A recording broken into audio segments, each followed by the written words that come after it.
All of these coding agents, ChatGPT, Codex, Claude, and Gemini, have changed our workflows a lot. And specifically in robotics, things are not very clear about these use cases for these AI agents. In this video, we are going to explore how we work with these agents and how we develop, and they save your time a lot. So let's start with a basic understanding that we have ChatGPT and we have Codex. We have Claude and we have Claude Code. These are two different things. Company is same for Codex and ChatGPT. Company is same Anthropic for Claude and Claude Code. But the functionality is different. And as a robotics developer, when you are not planning and when you are developing code, using Claude Code in IDE or Codex in your IDE is the best option. If you are working with the ROS2 package and you are using ChatGPT, then you are wasting a lot of your time because it does not understand your context. So let me give you an example of basic package creation. I have already created a ROS2 workspace and I have loaded in VS Code. Now we are going to open the ChatGPT plugin because I'm using Codex. You can use Gemini, Anti-Gravity, IDE or any other option. So let's define what we are trying to do. In this workspace, we are going to have source directory, and in the source directory we are going to create two packages. These two packages should be named as ROS2 Python package and ROS2 C++ package. I'm going to also mention the dependencies for it, that it's one should contain geometry messages as a dependency, and the C++ package should contain navigation messages dependency. The important thing, I have made a mistake in the naming, but the AI model is not going to look for that or suggest me that naming is not correct, as I have explicitly provided the names of the package. So it's going to create it whatever the name I have provided. It's going to focus on the thing that I have mentioned, the dependency addition. Let's perform call can build.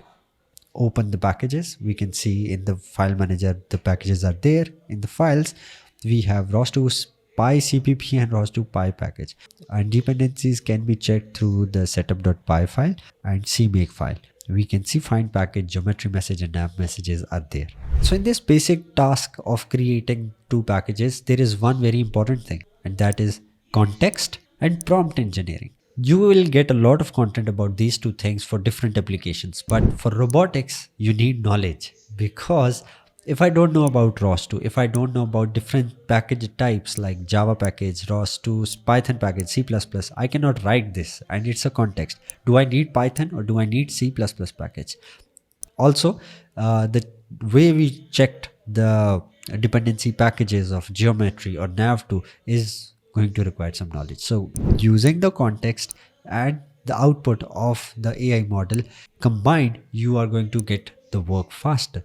Because if I created these packages manually, if I added things, it would take 1 minute extra for now. But when we are working on a bigger thing, that next example we are going to look at, it's going to save a lot of time. So let's start with this second example of writing code, a basic example of occupancy grid creation with the packages. Moving to the next example, we are going to start by prompting it that we are going to need a grid node in Python package. So it's going to get the ROS2 Py package, not the CPP, and that's it. That's the small context that I will provide and press enter. Although it is very unclear what's the grid node, what's inside of it, and things like that. So it's going to take some time, and then after it has generated, you can observe there is a grid node.py, there is the command to build things, and let's run it and see. But interesting thing is it's just a node. So actually I don't wanted that. And this is the problem that you will fall a lot of time into. What you need has to be clear. So I wanted a file that could just visualize me this node as well. I don't have to create a launch file. That's the step that I missed when instructing. So let's write this new prompt that I don't need this node. I want you to create a launch file and create grid node. Now I'm going to provide specific instruction about this grid node.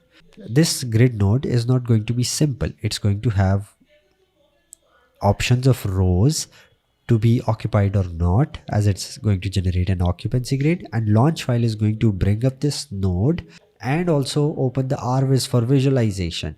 I'm also adding a very important thing, that I want a readme to be created in this package that is going to provide me the command. So that makes a lot of things easier. I don't have to do it, but I have provided the steps, these are the things that I need. So now it has done it. Call can build it and launch this. So we can see a very interesting thing, that there is RViz. RViz is having the nodes that we want to visualize and the properties and the topics that we wanted to see, and occupancy is there. I want you to be occupied. This black represents occupied. This is the occupancy grid basics that is utilized for autonomous navigation in 2D systems. So this is very good output. Obviously, it's not always going to be one shot solution, but the more context you provide, the more organize your thoughts, things are going to work. And if it fails, you can give the problem, the error to it, and add more context to it, because most of the time we ourselves are not very clear what exactly are the steps for the thing that we need. So the AI model is going to make mistakes, but it achieves the thing. So this is important thing.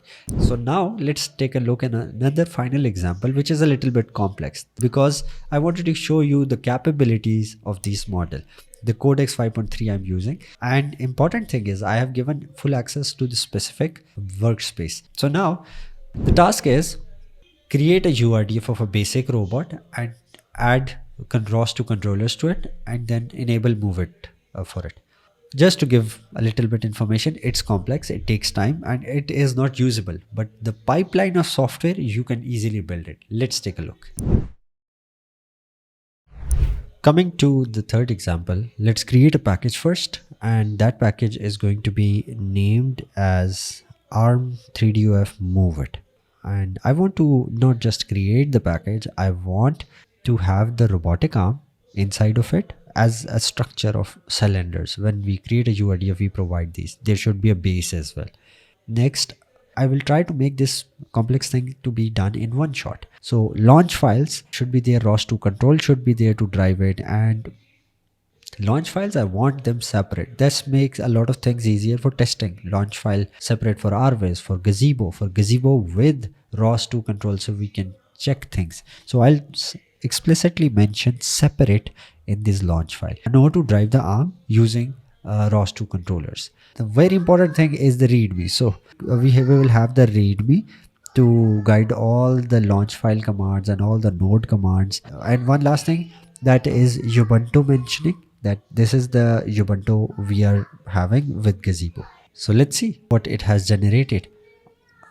Till this point, let me add the source directory of the workspace, because a new package is being created, and this readme is very good. So the package is ready, and let's open the readme, because there should be the commands, and it has generated a lot of launch files. Let's run the first one. We have our robot, and we have its joint state publishing that we can check with moving the joints. Next, if I want to run Gazebo and ROS2 control, we can see the robot is there, and I assume that the controller are set because robot is not falling, and the controller node is although not working, and the topic is also not there. We need to fix this. This part, we are facing a problem, and we want to fix that problem in the existing files. If we were in the ChatGPT, things would be very hard to provide all the files and everything. Now, as it's in VS Code IDE, I am going to link the files that I am having a problem with as a reference. So it's going to save a lot of time. So the Gazebo launch file, this one with ROS2 controller, I'm not able to move with this test controller node that you have provided. So please fix it. And also I want another launch file with move it, so we can perform motion planning and see how it executes in Gazebo. Now this is a very complex thing. It requires a lot of YAML and configuration file for the robot, but we are going to make a try that it does it automatically.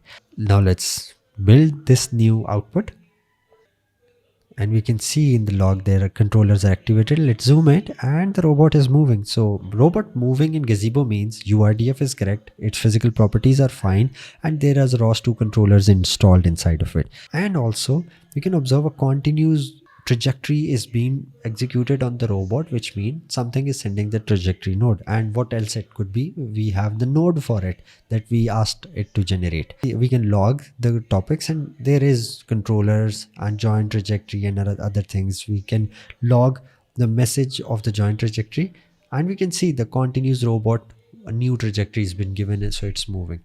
Let's move to the next test of move it launch file, and Gazebo is opening perfectly fine. RViz has opened, but configuration of RViz is not there. So this is something that you can work on and ask it to add the proper configuration. I'll do it myself. Transform to be base link, adding the move it related packages of motion planning and planning scene trajectory. We can add these things, and this should bring up the important thing that I'm looking forward is interactive marker, but I cannot see it right now. So I'll simply test with a random pose for the robot to be as a goal state, and I have pressed the plan execute. It's not working, but till this point you can observe move it basic integration is done, right?